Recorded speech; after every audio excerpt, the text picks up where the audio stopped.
151కి పైనే గెలుస్తున్నాం తప్పిస్తే కింద ఒక్క సీటు కూడా మేము గెలుస్తలేము. విశ్వసనీయ సమాచారం ఉంది, సర్వేలన్నీ మాకు అనుకూలంగా ఉన్నాయి.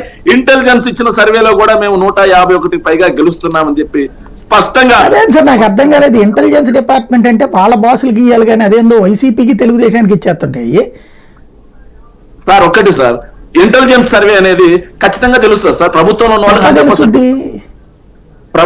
ఉన్న వాళ్ళకి కేంద్రం చేతిలో ఉంటుందండి. కేంద్రానికి ఇచ్చే నివేదిక మీకెందుకు తెలుస్తుంది? నాకు అర్థం కాల.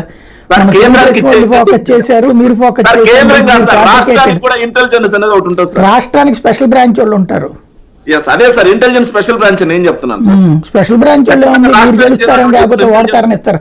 చంద్రబాబు గారికి కూడా క్రిందసారి ఆయన గెలుస్తారని ఇచ్చారు. ఇంకో విషయం చెప్తాను నేను. ఇంకో విషయం చెప్తాను సార్. మేము ఇంటర్నల్ గా చేయించుకున్నటువంటి 10 సర్వేల్లో కూడా వైఎస్ఆర్ కాంగ్రెస్ పార్టీ విజయ్ దుందిపని చెప్పారు. క్లియర్ గా జన్మత్ పోల్స్ కూడా. మేము మీకు ఇంకో విషయం స్పష్టంగా చెప్తున్నాం సార్. మేము 92 నుంచి 97 సీట్లు పాకెట్లు వేసుకుని ఎలక్షన్కి వెళ్ళాం సార్. 92 నుంచి 97 సీట్లు పాకెట్లు వేసుకుని ఎలక్షన్కి వెళ్ళాం. ప్రజల్లో కూడా మా వేవ్ ఎలా ఉందంటే సార్, ప్రజల్లో కూడా నేను దాదాపుగా 2 నెలల నుంచి గ్రౌండ్ లో ఉన్నాను సార్. మీకు ఒక చిన్న ఉదాహరణ చెప్తాను సార్. నేను ఈ ఎలక్షన్స్ ఎలా జరిగాయంటే, కులానికి మధ్య ఎలక్షన్ జరగలేదండి, పార్టీకి మధ్య ఎలక్షన్ జరగలేదు సార్. అన్ని కులాల్లో ఉన్న పేదలని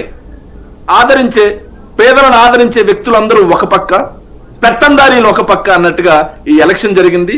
దానికి నిదర్శనం ఎలా జరిగింది, పేదలు ఎవరికి పట్టం కట్టబోతున్నారు అనేది జూన్ 4న స్పష్టంగా తేటతలం కాబోతుంది సార్. ఆ సమాచారం ఈవీఎం లో నిక్షిప్తమైంది.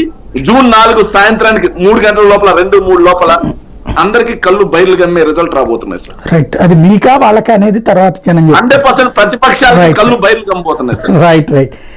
రవికిరణ్ గారు ఏమంటారు? మీ భారతీయ జనతా రైట్ మళ్ళీ మీ దగ్గరికి వస్తాను. లక్ష్మణ్ గారు, ఇక్కడ ప్రాక్టికల్ గా అంటే 1వ తారీఖు దాకా ఎగ్జిట్ పోల్స్ కోసం వెయిట్ చేయడమా, పార్టీలు వ్యక్తిగతంగా అంచనాలు వేసుకుంటున్నాయి అనుకుంటున్నారా? 9వ తారీఖు ప్రమాణ స్వీకారం గురించి వైసీపీ చెప్పింది, ఇటు వీళ్ళకి సంబంధించి ప్రచారం జరుగుతుంది. ఏది వాస్తవం అనుకుంటున్నారు? అంటే కౌంటింగ్ అయిపోయిన తర్వాత ఇంకా అన్ని సర్టిఫికేట్లు అవి తీసుకోవడం అంటారు అర్థం. ఒక 2 రోజులు కానీ 9వ తేదీ అంటే 9 సంఖ్య అందరికి కలిసి వచ్చే సంఖ్యగా భావిస్తారు. 1, 2 ఆ రోజు మంచి రోజు అని. కాబట్టి ఏ పార్టీ అయినా కూడా ఆ రోజు ప్రమాణ స్వీకారం ఉండొచ్చు. ఆడియో మీరు మ్యూట్లోకి వెళ్ళింది చూడండి. ఇంకా మీరు అన్నట్టు ఏంటంటే 1వ తేదీ వరకు ఇంకా ఎవరి అంచనాలు ఏ పార్టీ వాళ్ళు వాళ్ళకి అనుకూలంగా చెప్పుకుంటూ పోతూ ఉంటారు తప్ప